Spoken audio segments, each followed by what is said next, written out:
Mañana Lorenzo Ramírez, periodista económico. Lorenzo, muy buenos días. ¿Qué tal? Muy buenos días, José Antonio. Bueno, tenemos ahí un triángulo: Israel, Irán, Irán. Hay pactos debajo de la mesa para intentar lo que le estaba pidiendo Biden, lo que estaba pidiendo Estados Unidos a Israel, que era frena, keep calm, ataca entornos militares pero no petrolíferos ni tampoco entornos nucleares, que es lo que se va sabiendo. Parole, ¿no? Acabas ahora mismo de dar la última hora y ves cómo Irán lo que hace es anunciar un incremento del presupuesto militar, como hay mucho ruido, hay muchas voces, pero una cosa es lo que dicen y otra lo que hacen. Afortunadamente, también hay que decirlo, porque estamos aquí con esta resaca tras este fin de semana en el que Israel e Irán evidentemente han sido protagonistas, pero también la Casa Blanca, que se prepara para las elecciones presidenciales. Había un pacto entre los tres, y esto es importante que lo dejemos claro.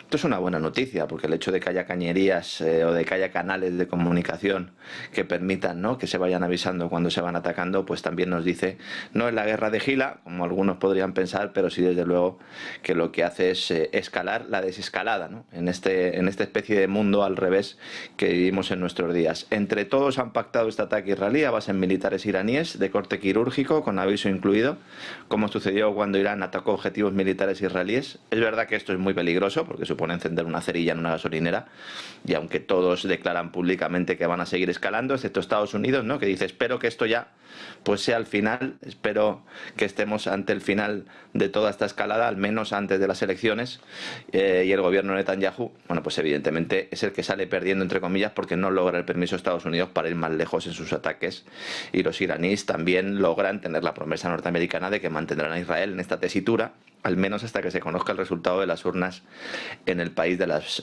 barras y estrellas. Por lo tanto, aunque públicamente digan lo contrario, los gobiernos de Irán, Estados Unidos e Israel contentan a sus filas. En principio no habrá más ataques entre ellos hasta las elecciones, y mientras, eso sí, seguirán los bombardeos en Siria, en Líbano, en Yemen y en Gaza. En Gaza, hace escasas horas se ha producido una masacre en un edificio residencial.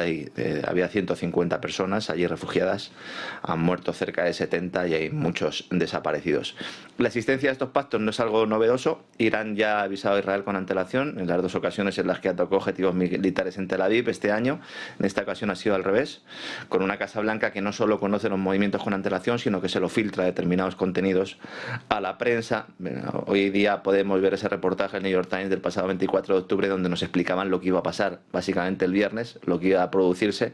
Ese Washington Post que también nos daba las claves de aquella llamada telefónica entre Biden y Netanyahu, que estuvimos nosotros aquí explicando, exponiendo, bueno, pues esa idea de que había que descartar cualquier tipo de objetivo energético, porque atacar objetivos energéticos iraníes es atacar a la economía y a la infraestructura de Estados Unidos, y esto es lo que mucha gente no entiende, porque a Estados Unidos no le conviene de ninguna de las maneras un problema energético en Oriente Medio, ¿no? Estas cañerías, en esta ocasión, por las que transcurren los mensajes, han tenido como protagonista el ministro de Asuntos Exteriores holandés, que es el que ha hecho de correveidile, es el que ha informado a Irán no solo de cuándo se iba a atacar, sino de los objetivos concretos, con el objetivo de evitar una escalada, y eso precisamente es lo que ha hecho que haya habido pocas víctimas, porque han tenido tiempo, ¿no?, de prepararse para ello. Como decía el protagonista de la serie House, aquí todos mienten y es complicado conocer la verdad, aunque para conocerla hay que buscarla primero, y eso es precisamente lo que no sucede en nuestros días, porque muchos se conforman con los relatos prefabricados y no intentan ir más allá de la propaganda gubernamental. Lo cierto es que si miramos la cotización del petróleo, vemos que la lectura de la desescalada que estoy haciendo yo aquí es la que descuentan los inversores, al menos en el corto plazo. Veremos si la cosa se queda ahí, o después de las elecciones de Estados Unidos, en función de quién ocupe el despacho Oval, se mantiene o no esta frágil relación en un triángulo que, aunque no es amoroso, pues sí tiene muchos intereses en común, muchos más de los que la gente pueda pensar, ¿no?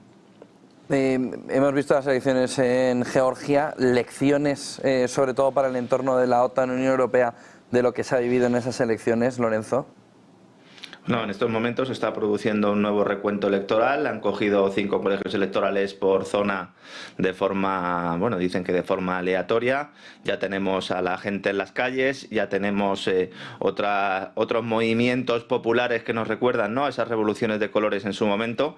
Un resultado electoral que es un golpe a europeístas y atlantistas que lograron que todos los partidos políticos georgianos se unieran en alianza contra la única formación que se opone a los planes de Bruselas y Washington para Georgia, y que ha sido paradójicamente lógicamente la que ha obtenido la mayoría de los votos en un país que no podemos engañarnos. Es decir, el caso de Ucrania es evidente. El otro día hablábamos de Moldavia, pero es que en Georgia es un país que lleva años siendo tutelado y dirigido desde el exterior, pero no precisamente desde el Kremlin, sino desde Washington.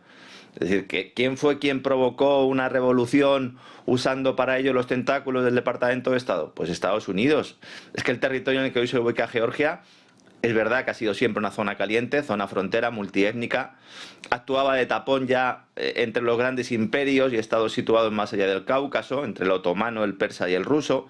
La mayoría de los reinos en los que se dividía Georgia fueron vasallos de emperadores persas.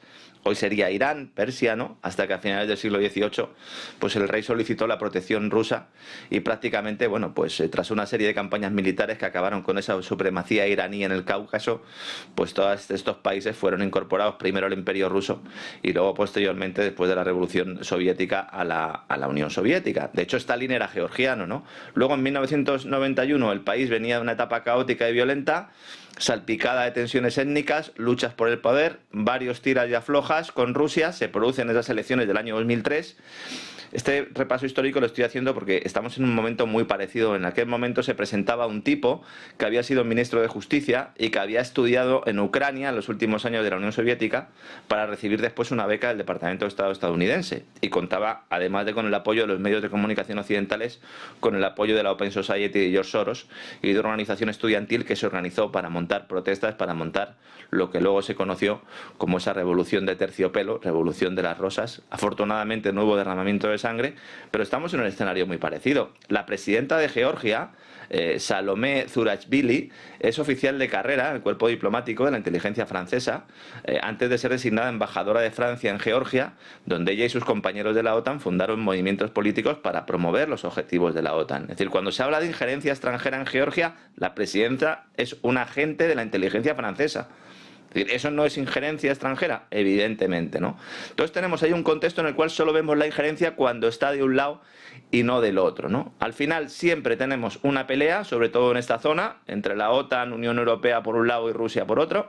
De forma similar a Ucrania, Bruselas aceleró los trámites para incorporar a Georgia a raíz de la entrada de Rusia en la guerra civil ucraniana, y ahora, tras un resultado electoral que no conviene a las fuerzas occidentales, se vuelve a hablar de fraude y de injerencia rusa. ¿Vamos a ver esto en todas las elecciones a partir de ahora?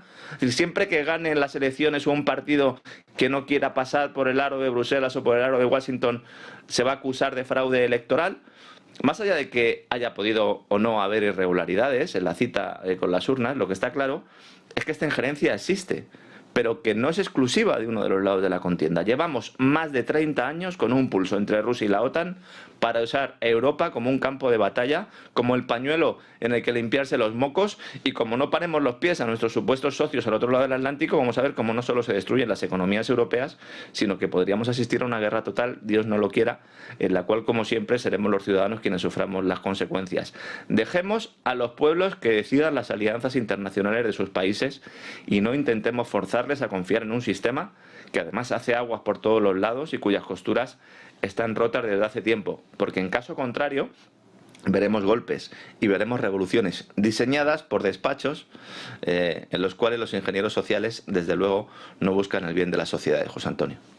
Y luego tenemos un tema más económico alrededor de lo que está viviendo en Reino Unido, cambiando esas reglas fiscales para enviar dinero público a multinacionales, que es lo que está sucediendo con Starmer y el gobierno laborista.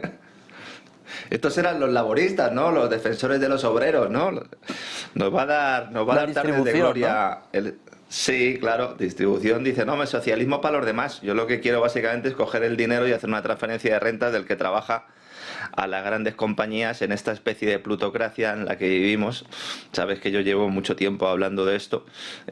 Pensamos que hay ciertos mercados, y es verdad que con sus deficiencias en algunos casos existen, pero cada día más la empresa, la multinacional, se da cuenta de que no puede competir, sobre todo en el entorno europeo, y entonces necesita acercarse cada vez más al Estado. Esto es una relación que ha existido desde siempre, pero en este caso la grande empresa dice, bueno, si yo no voy a tener consumidores o no me garantizan que voy a tener consumidores porque mi producto no es competitivo, voy a intentar conseguir directamente el dinero público.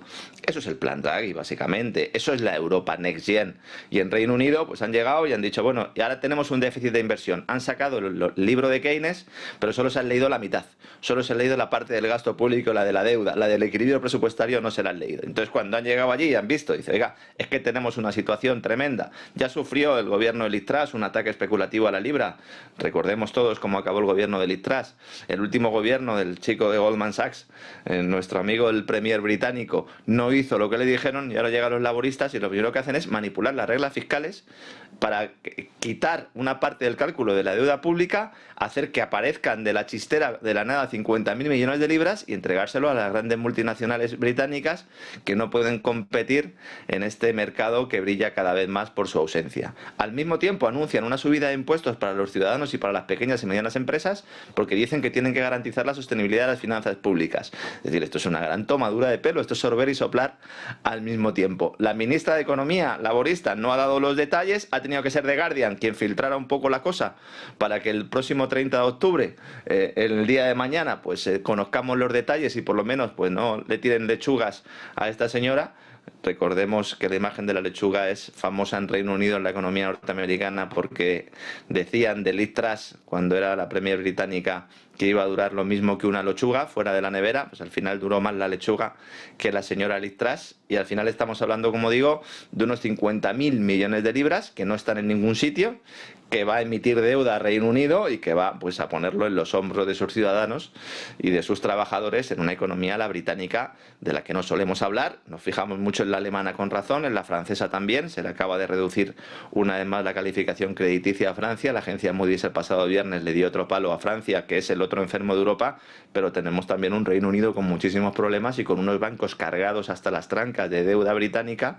Veremos si todo este tipo de argucias, si todo este tipo de maquillajes al final no acaba pasando factura también a la deuda pública británica, y vemos otro problema grave en los fondos de pensiones británicos y en los grandes bancos, que al final son los compradores de esa deuda, porque como siempre digo, entidades financieras y gobiernos se acuestan en la misma cama y a veces ni siquiera lavan las sábanas, ¿no? Unos les compran la deuda y los otros pues les dan el privilegio de crear dinero de la nada. Cuidado con Starmer, cuidado con la economía británica, que vamos a ver ahí unos experimentos que ni los que hacíamos cuando éramos pequeños con el quimicefa. José Antonio, ¿te acuerdas del quimicefa?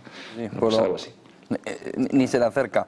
Bueno, no te puedo no preguntar por lo que está sucediendo alrededor del agujero, por un lado, que le está haciendo a la izquierda a nivel internacional, aunque España tiene otros problemas, ¿no? Y parece que se va acercando cada vez más, ¿no?, a ser ese enfermo laboral de Europa, pero no te puedo no preguntar por lo que está sucediendo con la izquierda woke, con ese movimiento o esa situación alrededor de Rejón, la comparecencia ayer de Yolanda Díaz y las claves fundamentales del adiós rogando y con el mazo dando. Y es para ti una norma, para mí otra distinta, que para eso yo soy chuli guay.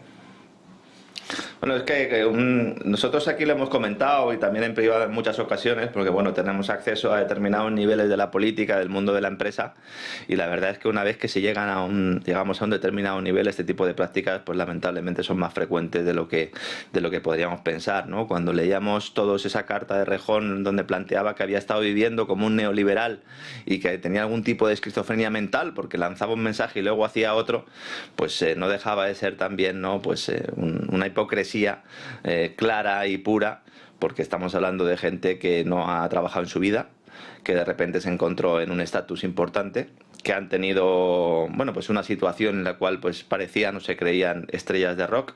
El consumo de drogas y el acoso sexual y el consumo de prostitución, como estamos viendo también en el caso del PSOE, no son exclusivos de un solo partido. Esto es una gran lacra. Los mismos que nos lanzan mensajes, ¿no?, para proteger los derechos de las mujeres o para proteger los derechos de las minorías, pues son los primeros que se saltan todo a la torera. Además, esto se une con un movimiento importante que tenemos a un Pedro Sánchez acorralado, el caso de Begoña Gómez, el caso de su hermano, el caso Koldo, lo de Ábalos, la foto con Aldama, y de repente pues salta esto a la luz y hunde o por lo menos motiva un cierto relevo en la cúpula de uno de los principales socios de ese gobierno, que está en una parálisis legislativa. Sánchez en estos momentos sabe que no puede gobernar, ha perdido lo que lleva la legislatura 35 votaciones, que habrían sido más si no hubiera retirado la ley del suelo in extremis o el tema del techo de gasto. Los socios de Junts ahora se vuelven más importantes. De hecho, en contra de lo que muchos pensaban, yo sigo pensando que aunque no haya presupuestos, Junts va a seguir siendo la muleta de Pedro Sánchez, porque sabe que con un gobierno de Feijóo lo tendría un poco más complicado. Nadie da un duro ya o un euro por la aprobación de los presupuestos, a no ser, insisto, que Junts cambie el turno. Hay un momento de cálculo electoral dentro de Moncloa. Acaban de fichar en el núcleo duro al fundador de Metroscopia para que esté haciendo encuestas constantemente, para que vaya determinando cuáles son las ventanas de oportunidad si en algún momento hubiera que celebrar elecciones. En contra de lo que muchos están diciendo, el pensamiento de Sánchez ahora mismo no es convocar elecciones, porque Sánchez nunca va a convocar unas elecciones para perderlas, y ahora pues sabe que lo tendría complicado, con lo cual va a aprovechar esta crisis en el entorno de Sumar, un Sumar que vea el fantasma de Pablo Iglesias que se le aparece por los pasillos constantemente, y una líder que mencionabas antes, Yolanda Díaz. Antes, cuando has entrevistado a Manuel Llamas, decía Manuel que Yolanda Díaz cómo iba a dimitir si no ha trabajado en su vida, y realmente pues no la podrían contratar en una empresa privada. Yolanda Díaz es un escudo, del mismo modo que muchas ministras fueron escudos durante la época de Zapatero. Es decir, Yolanda Díaz ha sido utilizada por Pedro Sánchez. Yo no sé si ella era más o menos consciente de ello, quiero pensar que sí, porque entonces su estulticia sería más que evidente, pero aquí el problema no es solo que conociera lo que estaba sucediendo aquí, es que hay más de 6 denuncias que ella conocía, y luego trae un caso en Galicia importante, del cual pues se ha hablado poco, también un caso en el cual pues uno de los colaboradores con los que trabajaba pues fue acusado de un tema de tener pornografía infantil en su ordenador, y aquello pues se tapó de aquella manera. Hubo denuncias por parte de Izquierda Unida en aquel momento contra la actuación de Yolanda Díaz, que decían que había cubierto este caso, y es algo que ha arrastrado desde siempre. No deja de ser curioso además que Rejón haya sido puesto en la diana justo poco después de que el Pleno del Congreso le autorizara a acceder a materias clasificadas como secretas, que también esto pues tiene cierta enjundia. Justo el Pleno del Congreso le da la autorización y se lo quitan de en medio. Pero no obstante, más allá de todo este circo que se ha montado, que esto es un circo, es importante que tengamos esto en cuenta, es decir, esto sale porque interesa que salga, beneficia a Cristina Fallarás, que va a publicar su libro, beneficia a una serie de colectivos que ahora pues van a intentar plantear, ¿no?, que ellos no tenían nada que ver en esto cuando tenían absoluto conocimiento. Incluso algunas de estas personas que nos están dando clases en algunas televisiones han participado de algunos de estos ágapes, y a quien beneficia sin duda es a un Sánchez que desvía las miradas de su figura. Y debemos ser conscientes de que el mayor problema de Yolanda Díaz es su propia gestión al frente del Ministerio de Trabajo, ¿no? Porque es que, claro, esto es tan grave, es tan escandaloso, que a lo mejor tenemos la tentación de no fijarnos en un ministerio cuyo mayor logro es haber aprobado una reforma laboral que ha conseguido todo lo contrario de lo que prometió, precarizando el empleo, dificultando que los autónomos puedan mantener sus actividades, imponiendo un modelo de jornada a golpe de boletín oficial del Estado, teniendo un mercado laboral, el español, que aglutina a 1 de cada 4 parados que hay en la Unión Europea, un país que tiene el mayor desempleo del mundo desarrollado, un paro juvenil propio de país tercermundista. El viernes pasado conocíamos la encuesta de población activa, certificando esos problemas que tiene el mercado laboral español, que se mantiene gracias al empleo público y a ciertos puestos de trabajo estacionales, con una crisis del sector primario, el agrícola y el ganadero galopante, una industria que se mueve a golpe de subvención, unos servicios que nos salvan de la quema, al menos parcialmente. Esto es lo verdaderamente relevante y de lo que no se habla. Más bien todo lo contrario. Se nos dice que la economía española es la nueva locomotora de Europa, y aquí el problema es si Errejón se iba con una señorita o no, y si era o no consentido. Habrá que pedirles a los Reyes Magos, si tenemos una locomotora, que nos traigan carbón para seguir echándolo a la caldera. José Antonio. Pues sí, muchísimas gracias por toda esa fotografía. Lorenzo Ramírez, buen día y buen negocio. Un abrazo, José Antonio. 10:36.